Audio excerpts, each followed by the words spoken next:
Scott Spreitzer here with Robert Ferringo, and we are DocSports.com. Baseball season just a few days away finally, and we're going to discuss the American League. A couple of teams we feel are worthy of plunking down some money on to win the American League, and we're going to get to all that in just a second. First, a quick note, as you can see at the top of your screen, there is a great way to give DocSports.com a trial run. You click on that link below the video, and you can set yourself up for a free $60 account, which you can use on any of our daily packages. Anybody on the roster, Robert, myself, anybody else, DocSports.com. Again, get started by clicking on that link below the video.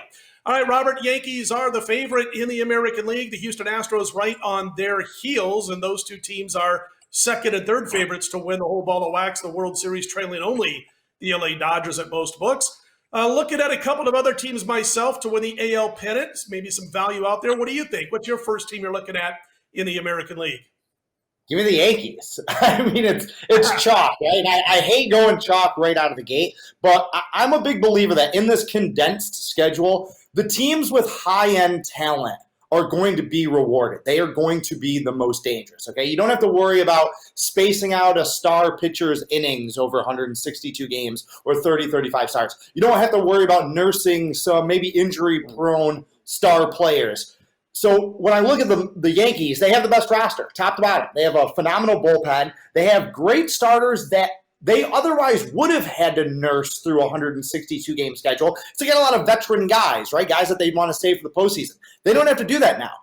Pushing back the start of the season has allowed them to get healthy at a lot of positions. So now they're going to be coming in guns blazing, and they have the most high-end talent. On top of that, the American League is so unbalanced. You have 3 or 4 really, really good teams, maybe 2 teams in that middle class, and the rest is just trash. So there's not really going to be anything standing in their way. I know that they're only around plus 175 right now to win the American League, plus 375 to win it all. You got to ask yourself, though, are you going to be – we know they're going to make the playoffs, right? So once the playoffs roll around, are you going to get that much value on them later in October? I don't think so. So, I'm going right with the Yankees as my number 1 pick. Yeah, I don't disagree. And making lemons out of lemonade, by the way, I don't mean to be flippant at all when it comes to the virus. We all take that seriously and have a healthy respect for the virus. But Aroldis Chapman, tests positive.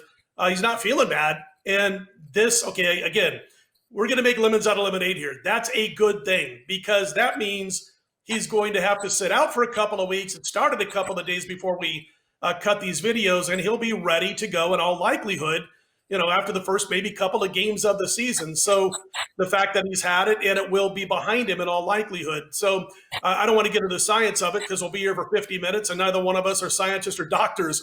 I don't call my doctor to get my bets for the weekend or the weekdays. So I'm certainly not going to expect him to call me for any scientific advice, but it seems like that'd be a good thing to get that out of the way. I'm going to jump into another AL East team. I'm going to back Tampa Bay, and here's why. You mentioned that you don't have to worry about kind of, nursing guys through a 162-game season. And with Tampa Bay, you got a real nice top of the rotation, Charlie Morton, Blake Snell, Tyler Glasnow. I mean, that's a formidable top 3 in itself. And Snell and Glasnow, if this was going to be a normal season, 162 games, they were likely going to be used with caution and nursed along. Now, in a 60-game season, they can have at it. They can get at it. They can do what they do best. And one of the things that happened about 3 weeks ago, and I heard this actually on a early morning Korean baseball broadcast, but Morton was one of a couple of Rays starters who were already throwing 3-inning simulated games way out in front of everybody else. That was like 3 weeks ago. So I like that. I like their bullpen, best ERA in the league last season. Nick Anderson likely to be the closer, strong numbers mostly in Miami last year. Now with Tampa Bay, he had a couple of outings with Tampa Bay last year when he first came over. The lineup did lose a few players, but they're interchangeable for the most part. So first team I'm going to back, and by the way, I agree with you on the Yankees as being the best, but the first team I'm going to go with those Tampa Bay Rays. Robert, what's next for you? All right, the other team that I'm looking at is Oakland. Give me Oakland at 11-1. All right, they have one of the best lineups in the American League. They were number 5 in the majors last year in home runs. Matt Chapman, Matt Olson, high-end players, okay? And when I look at their pitching staff, you look at guys like Frankie Montes and Sean Manaea, who have had some injury issues in their career. But when they're healthy, again, they have high-end stuff. And those are two guys that are just starting to scratch their ceiling, basically. We haven't seen the best that either one of these guys has to offer. And I think that when they're good, they're going to be really, really good. And again, getting 11-1, I don't love Houston. I still think that, God, if anybody has dodged the bullet of this season being condensed and with no fans being in the stands, it's going to be Houston. But I still think there's some bad karma there. I still don't like some of the issues that they're going to have. I just don't fear Houston going into the season when they don't know what the pitches are that are coming. We'll see how that lineup can produce. And I'm not really scared of anything in the American League Central. So it's the Yankees, and then you got to start looking for value in that second tier. And like I said, if you're getting 11-1, 12-1 on an exciting Oakland team, I will take Oakland's odds right now over a team like Minnesota's odds. They're, I believe, number 3 to win the American League. They're right around like 7 or 8-1 to win the American League. I like Oakland's roster. They play a similar type of, Homer and Hope type of offense, but I just like Oakland's team better than Minnesota's. And you put them in a playoff situation, and I think they're pretty much indistinguishable. So if I can get better odds with the A's, I will take them as my number 2 kind of sleeper team to win the American League. Yeah, I mean, we're both looking at the Oakland A's. If you do like teams in the Central, I mean, I agree with the folks that are, looking to back the White Sox, looking to back the Tribe. I get all of that. I'm going to stay in the West, and I'm going to go with the Angels. There is a small caveat on that, not so small, but I'll mention that in just a second. But here's the thing. If Mike Trout does play, his wife is due to have a baby in August. And listen, this is one of those things where when it comes to something like that, I get it. If you want to sit out this season, I get it. If you're just doing it because you're scared to go out there and help your teammates, that I don't like. I mean, you're in a bubble kind of when it comes to how Major League Baseball is going to be approached. You've got a much better chance of going to work daily and not getting sick than the rest of the American public. But in this case, I get it with Trout. He wants to be around. He doesn't want to have any issues when his wife is getting ready to give birth to their child. So he may not play. He's always at the top of the list when it comes to wins above replacement. So he's obviously real tough to replace. But they did get Anthony Rendon. So if Trout plays, he's finally got protection really for the first time in his career. I don't care what anybody says about Albert Pujols.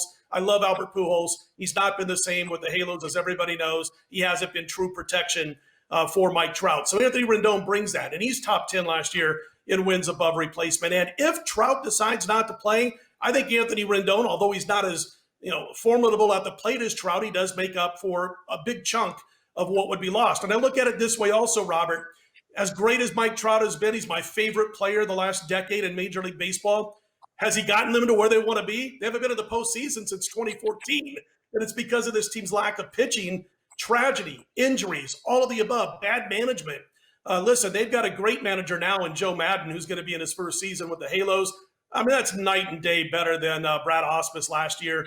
And then you look at the pitching, and you've got Julio Teheran. This guy eats up innings like I eat on the Vegas Strip at buffets. I mean, this guy's some serious business. You've got Andrew Haney. You've got Dylan Bundy. You've got Griffin Canning, the youngster who showed flashes of actual greatness when he first came into the league. And then Shohei Ohtani had the Tommy John surgery last year.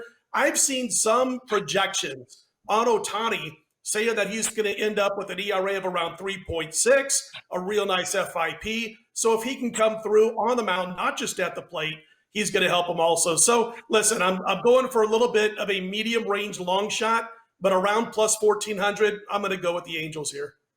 Yeah, I mean, you said it all. They got high-end talent, okay? That's what I'm looking at. If Mike Trout plays. If he doesn't play, I'm 100% okay with it. And you mentioned Anthony Rendon.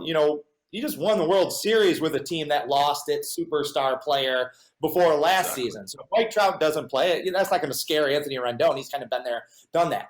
I agree. I don't like their pitching really at all, but Ohtani's the key, right? Like, he showed me some things in the few starts that I saw this guy throw. If he can step in and be a legitimate ace, and he might have that kind of stuff, that slots everybody down a little bit there.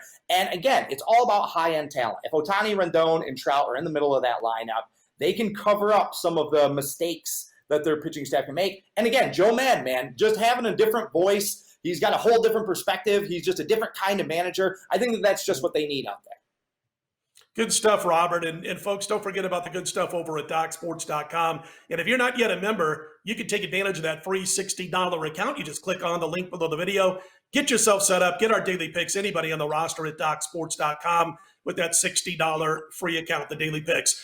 All right, man, that's the American League from Robert and myself. Don't forget to check out our National League thoughts, our over-under wins totals for this upcoming baseball season. We are DocSports.com.